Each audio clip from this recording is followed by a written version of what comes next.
वासुदेवाय। ओम नमो भगवते वासुदेवाय।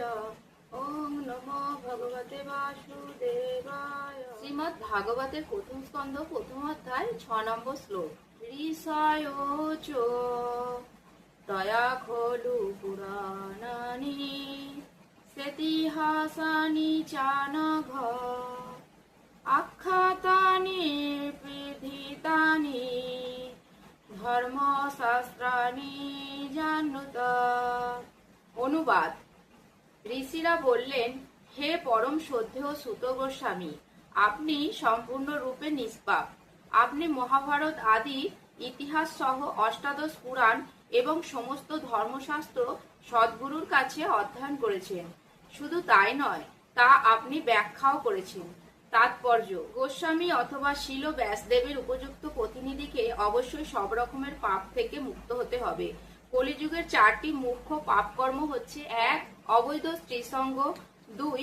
পশু হত্যা, 3. আসবপান, 4. সব রকমের দ্যুতক্রীড়া। শিল ব্যাসদেবের আসন ব্যাস আসনে উপবেশন করার আগে গোস্বামীকে অবশ্যই এই সমস্ত পাপ থেকে মুক্ত হতে হবে। যার চরিত্র সম্পূর্ণরূপে নিষ্কলুষ নয় এবং যে পূর্বলিখিত ওই সমস্ত পাপ থেকে সম্পূর্ণরূপে মুক্ত নয়, তাকে কখনোই ব্যাসাসনে বসতে দেওয়া উচিত নয়। তাকে কেবল এই সমস্ত পাপ থেকে মুক্ত হলেই চলবে না, তাকে অবশ্যই সমস্ত বৈদিক শাস্ত্রে পারদর্শী হতে হবে। অষ্টাদশ পুরাণও হচ্ছে বেদের অংশ, আর মহাভারত অথবা রামায়ণ আদি ইতিহাস হচ্ছে বেদের অংশ। আচার্য অথবা গোস্বামীকে অবশ্যই এই সমস্ত শাস্ত্র সম্বন্ধে যথাযথভাবে অভিজ্ঞ হতে হবে। তা শ্রবণ করা এবং ব্যাখ্যা করা পাঠ করার থেকে অধিক গুরুত্বপূর্ণ। কেবল শ্রবণ এবং বিশ্লেষণ করার মাধ্যমে এই শাস্ত্রজ্ঞান হৃদয়ঙ্গম করা যায়।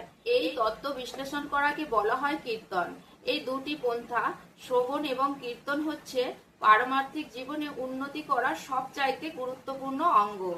যিনি যথার্থ সদ্গুরুর কাছে বিনীতভাবে শ্রবণ করার মাধ্যমে এই অপ্রাকৃত জ্ঞান লাভ করেছেন, তিনিই কেবল এই বিষয় যথাযথভাবে বিশ্লেষণ করতে পারেন।